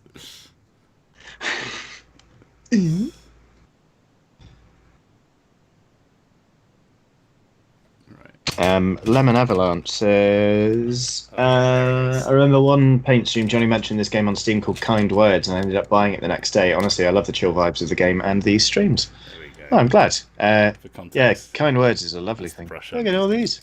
Tiny boy. That's a 10/0 apparently. Tiny Baby boy. brush, tiny brush, I need you. Tiny brush. I need you. Please help me paint my belt. If you only knew the work you can do. Right. Des Randall asks, Johnny, do you think we'll ever get to see an Oxventure with miniatures? Not really likely, I'm afraid. Especially since it's non-camera format, I like keeping it theatre of the mind. So it happens to be my personal preference as well, but you know. Nathan Plummer says, "Do you want us to spam anything into the Outside Xbox stream later?" No. I love you. Don't even. Dicebreaker. Oh, okay, yeah, that works. I was going to say just be really nice, just be lovely to them, But yeah, tell them that we said we love them. From Paint Dads. From- They'll know. Ronnie says that's one sexy brush, Wheels. Thank you. There you go. It's also a little bit curved, which I don't think is meant to be the shape it's in, but it kind of helps because that little hook shape actually gets into little nooks and crannies quite handily. I find that as well. I don't mind it when a small brush sort of gets that little dorsal fin droop thing. Yeah. Oh god, no! Patronoff has made Tiny Brush into Baby Shark. I'm not reading that because I'll get earworms and it'll be horrible. He's got worms in his ears. Patronoff is definitely one of our most chaotic, neutral chat people. Viewers? Yeah, all right. Yeah. Oh, Mr. Fancy Big Words, is it? Why not just say 70 years old? Yeah, Johnny, why not just say 70 years old? Oh, God. We have talked about that on stream now, so it's not an in-joke anymore. Yes. No.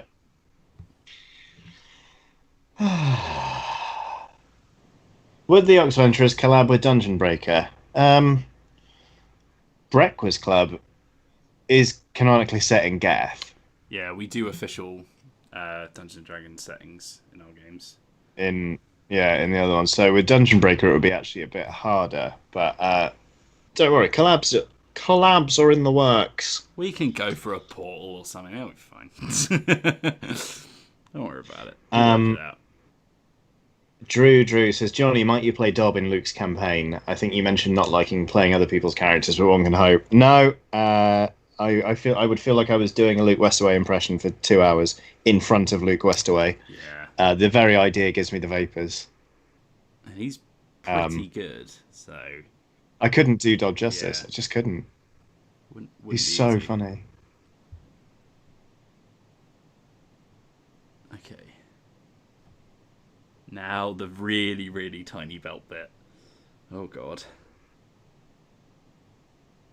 Stop. Get some more paint on your brush.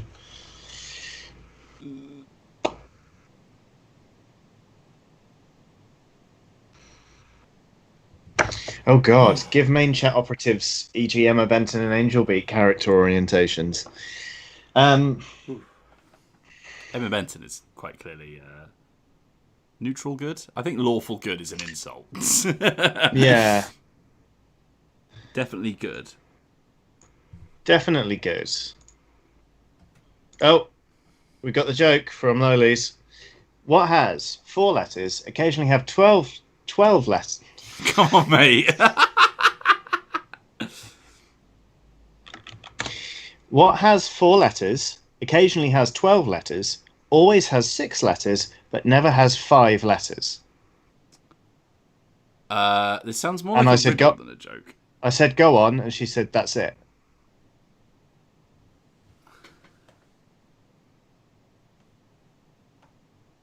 So, joke, exclamation mark, exclamation mark. What has 4 letters, occasionally has 12 letters, always has 6 letters, but never has 5 letters?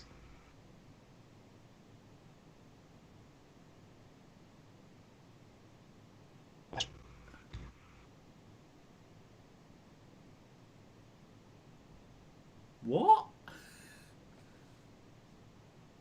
Ronnie says, a postman. Yeah. I guess. It's just... I like Sarah Francis's answer. Oh, which is for just... God's Yes. sake.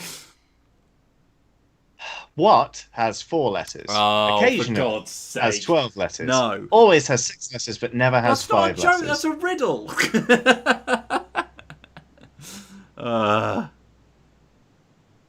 Not loving that one. Not loving that one, Lois. Never again with that one. Burn that joke from history.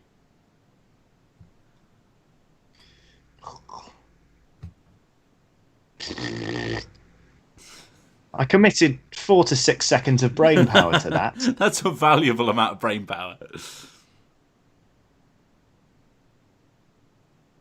There's a big delay on the chat, so we're now seeing everyone trying to explain it to us.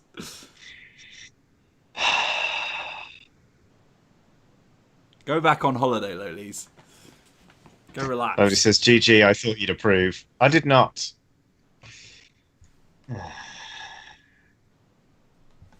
This counts as work. Yeah. Oh, man. Be tasting that one for a while.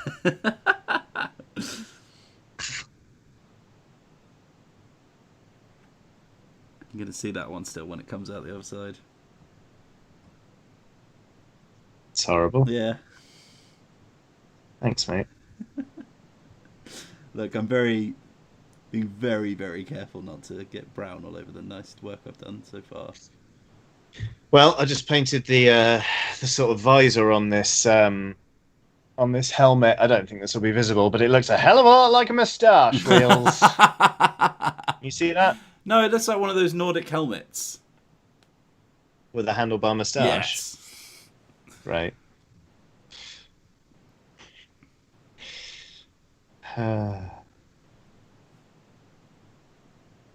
Here we go again. What do you call a magician who's lost his magic? It's Ian. not very nice to Ian. I think he's still got his magic, personally, but you know. There's a guy in the office who people refer to as Magic Al because his name's Al and he occasionally does magic tricks. And there was one time we were sort of on a night out and he told an unfunny joke. And I didn't mean for it to come out as quite such a sick burn, but I just went, before you started doing magic tricks, did they just call you mundane now? And the way it came out, it's like it came out like I was trying to end him. So catty. People were genuinely like, "Whoa, Whoa, I was Johnny!" Like, no, it was a joke. But It's a good thing I wasn't there because I would have done exactly that.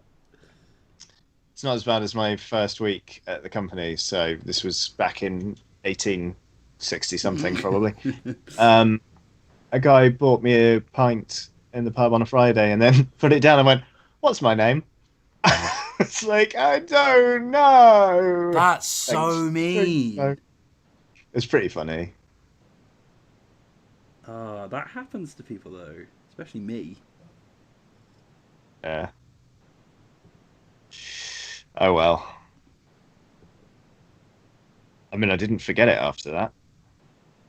Yeah, that's true. It's because you were traumatized into remembering. Mm. Right. Well, I just bought him a pint later and was like, we're probably even. Yeah, to be fair. And also, like, he had me at a disadvantage. Like, I hadn't seen his welcome email go around the office Yeah. that week. Also, you've had to remember a million names rather than just one. So Yeah. it's not exactly a. And also, in those days, if I was in Brighton, it meant I'd got up at 5 a.m. So, cognitive ability by the end of the day, not high. Not exactly an honourable victory, is it? No.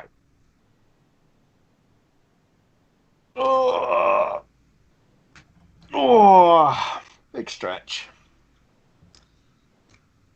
The one who snacks has done a super chat saying, and after that, Magic Owl was never seen again.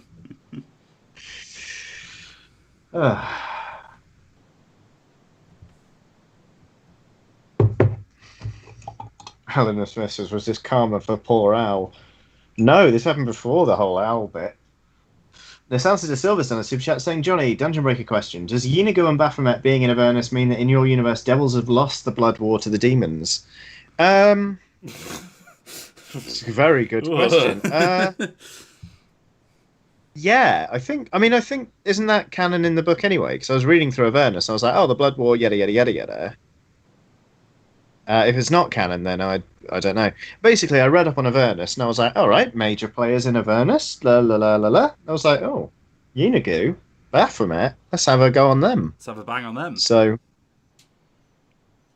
I guess what I'm trying to say is I hadn't really thought about the lore of the Blood War that much. Well, had I?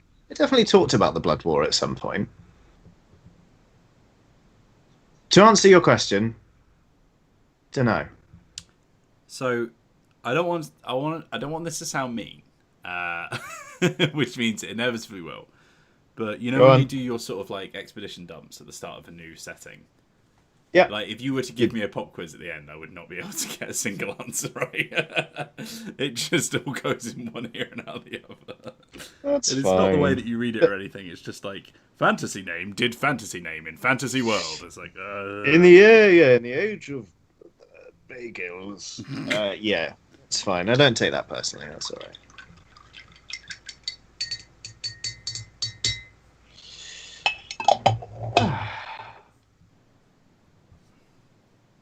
The Hall of Dragon Troll, one man named King Gulgaplan. It's the worst is when they're similar names. Like Gengelfremp the Wise stole the book of excellence from Gengelfenth the Wise. You're like, eh? The Age of Bagels. Yes, Robert, the Age of Bagels.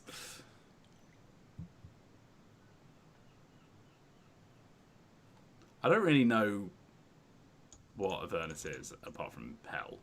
Like, I don't really know the sort of surrounding logistics of it.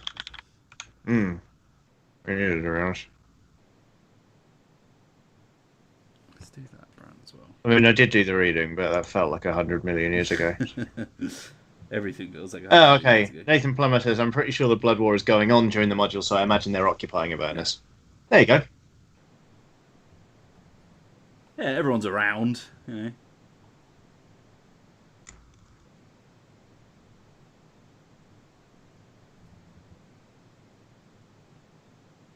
I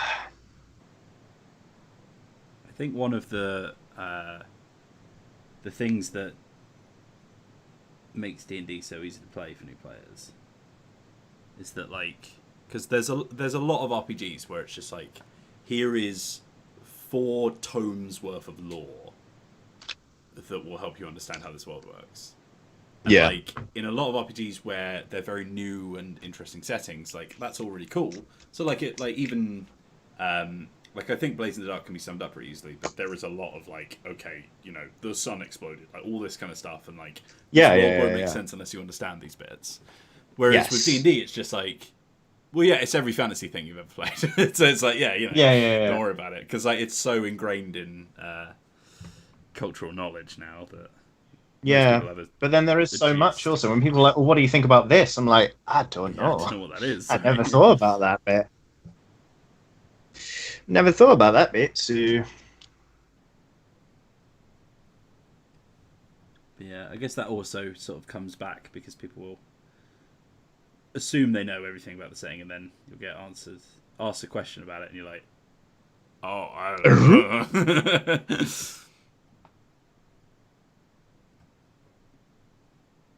It's remembering the hours in Blaze in the Dark that do me in. Which one's the hour of smoke? Which one's the hour of chains? I had them written down in the end on a piece of paper just to help. I don't think I ever really allude to what time it actually is. But there was, I think I was playing our campaign, and Matt Clement said, when is this party happening? Like, what does it say on the invitation? And I said, well, like, you know, you might not want to do that mission for a little while, so let's keep it vague.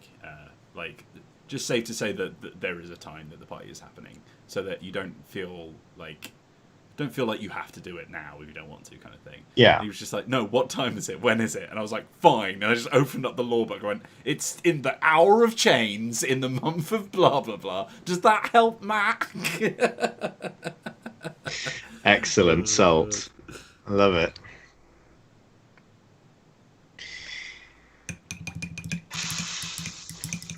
I've got I downloaded one of those because there's loads of like resource packs for Blades in the Dark, whereas like normally people will make, oh, here's oh, have you seen the super chat, by the way? Let's quickly read that out from Cookie Cat 94.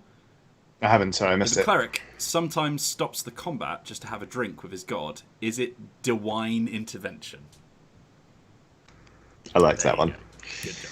There we go.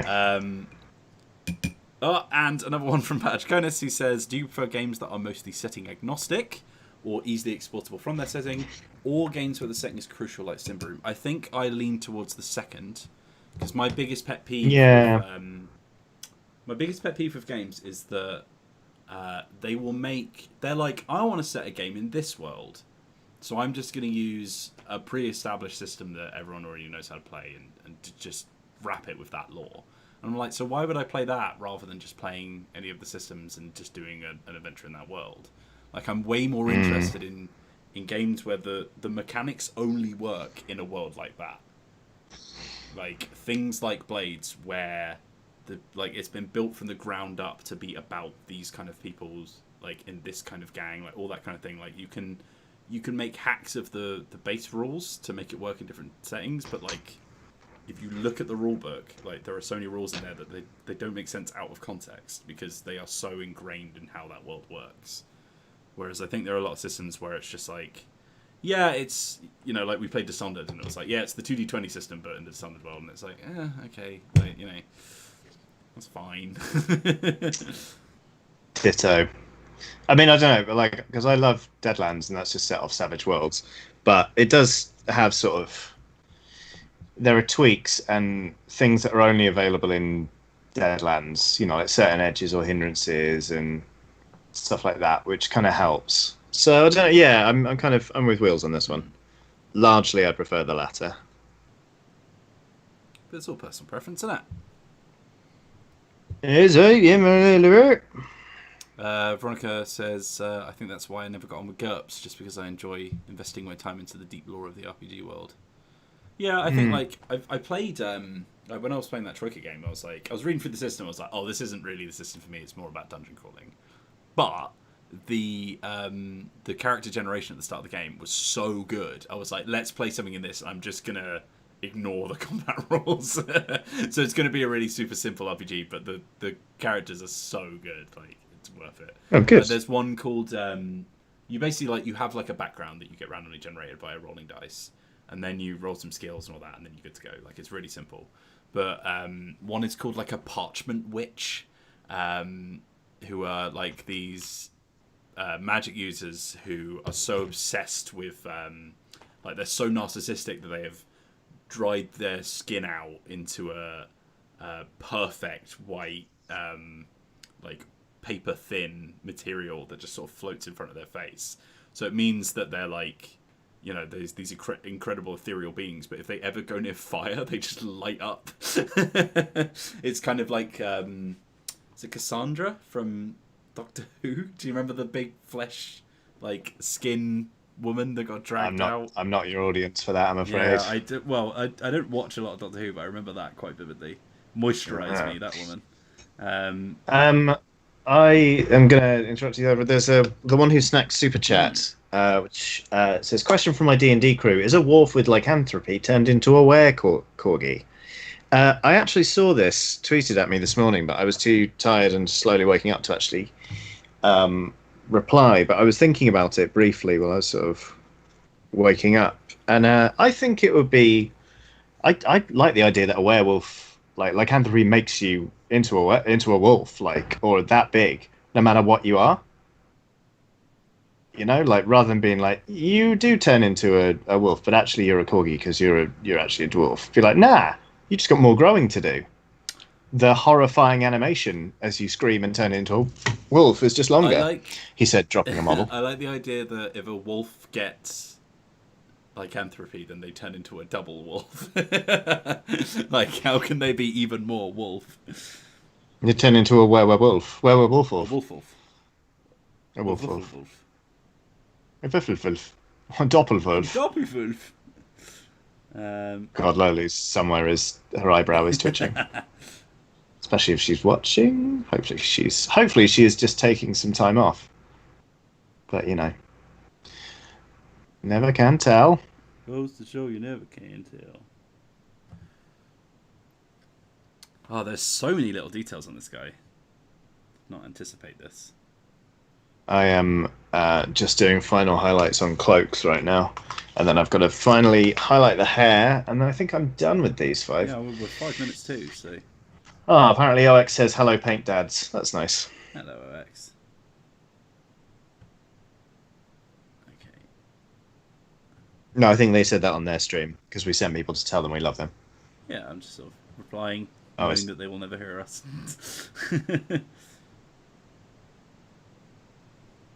Screaming into the void. As I am wont to do. Is that are they setting up for the big presentation then? Oh, yes, presumably. I mean, God. it would make sense as an Xbox I really have been out of the games industry for a year. It's like, what? Oh, yeah. So just to update. Yes, I suppose that would make some sense, doesn't it? Yeah, just to update. I've been doing the sort of leather and wood detailing on this guy, so he's got some brown going on That's now. great. Trying to be as neat as possible.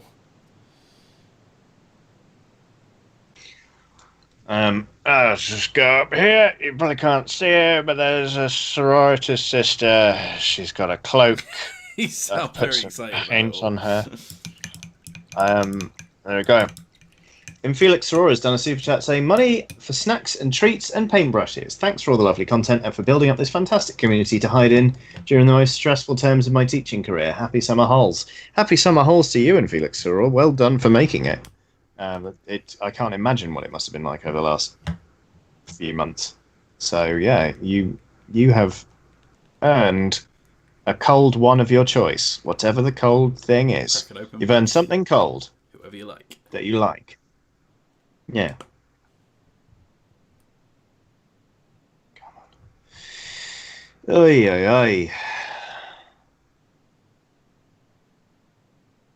Right. Damn. Oh well, the highlight didn't go quite how I wanted it to, but that's all right. Yeah, it's fine. Oh, I forgot. I've got other cloak highlights to do. Okay, I'm not going to get these done before 5, but that's fine. I'll just paint for a bit more after. That's how these things work. Yeah, I might. If I am gonna shove the stream on in the background, maybe I will just keep painting. Oh no, I've done this gold too watery. Or maybe I'll go on Sea of Thieves and do all the dangerous quests because I know no one's going to be on. That's a good idea, actually. Because sometimes that game is PvP heavy. Sometimes it's not. It's strange how things can be one thing or the other depending on variables. Are you okay? No. Are you okay, Johnny? No. Oh, definitely not if you're going to reference that. No. I, of course, referencing the Alien Ant Farm version. The vastly superior version. Yeah. No, it's good. It's good.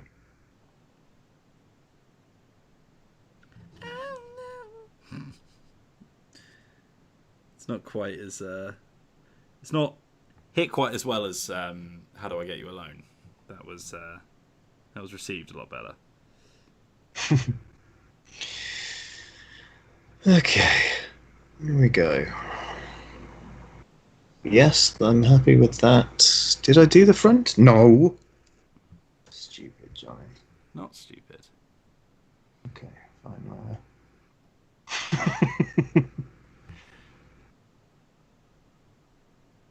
Oh, it's really getting to the end of the stream, isn't it? Pure silence.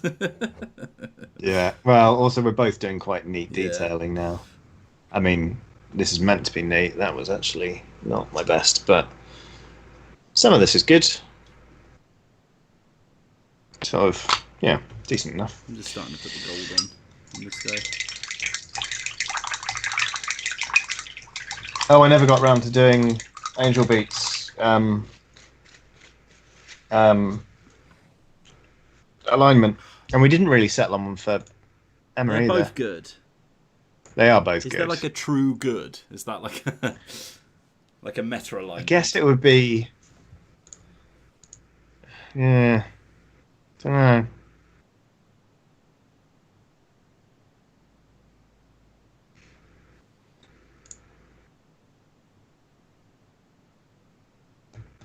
I mean, when we were on Eurogamer and we were trying to work out everyone's alignments, they said I was true neutral. Said you were true neutral? I was like, oh. Yeah, it's like, oh. Uh-oh. I knew we had our differences, but I didn't realise you thought that little of them. Oh. Emma wants chaotic good. I think chaotic good works. I think Emma's quite chaotic. Like, she's like, In a good way. Hence chaotic good. She's fearless and good and has sort of some sideways energy that manifests in esoteric hobbies and interests, but all in all, a general goodness that cannot be denied. So Can there. I say, by the way, I just want to show this paint on stream because it's just the most satisfying thing to look at. Hold on. Oh yeah, when you get there. Oh, Gehenna's gold, baby. Look at that. Gehenna's gold separates like a mother, though. Look at that, boy. So goopy gold. Goopy gold. A crown for the king. Another searingly contemporary reference from me. That's back when it was actually good, to be fair. Second time this week on the channel I've done an old Game of Thrones reference. I don't know why. I haven't watched it in years, and I'm not that bothered. Yeah. Excuse me.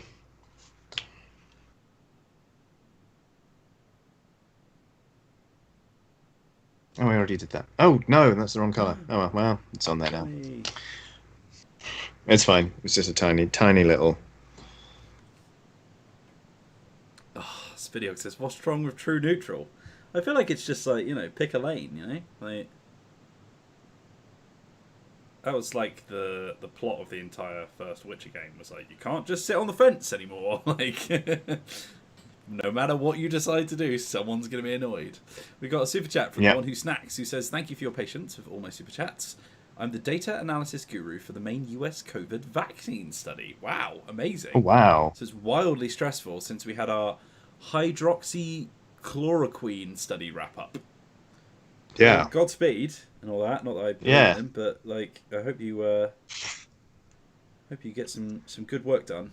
And Thank you for everything you're doing in a bloody stressful, unprecedented time. Another super chat. This one's from Cookie Cat 94. A human, a half orc, and an elf walk into a bar. The dwarf ducks under it. Whee. I think we might have had that one on a previous stream, actually. It rings a bell, or should I say it rings a bar? Johnny, if you had to TPK Oxventure in a way that was thematically appropriate to each character, how would they die? Oh, Lord. Good God. I mean, we've actually run over time on this stream. Even if you'd asked that question an hour ago, I'd have said there wasn't enough time to adequately answer it. I'll have a think, I guess. Bloody hell. But yeah, we should probably get going and let people return to their lives. Yeah, I mean, and I'm sure people want watch the Xbox thing if that's what they're doing. I'm sure people want to go over to the old Outside Xbox channel and see what's going on. Yeah. See what's guanin, so, as we might have said in Luton. Yeah, there you go. Right, well, thank you everyone for joining us on this stream and for your very generous super chats, I must say. We will catch you very soon because we're your friends and we like you. This is as far as I go. And yeah, it's nice. Oh yeah, well, if you send me some pictures of that looks great, man. Yeah, I think I'll send you some pictures when I've finished him, and then. Yeah. Well, we'll stick them up on Twitter, and you can show us what you've been working on during this little stream.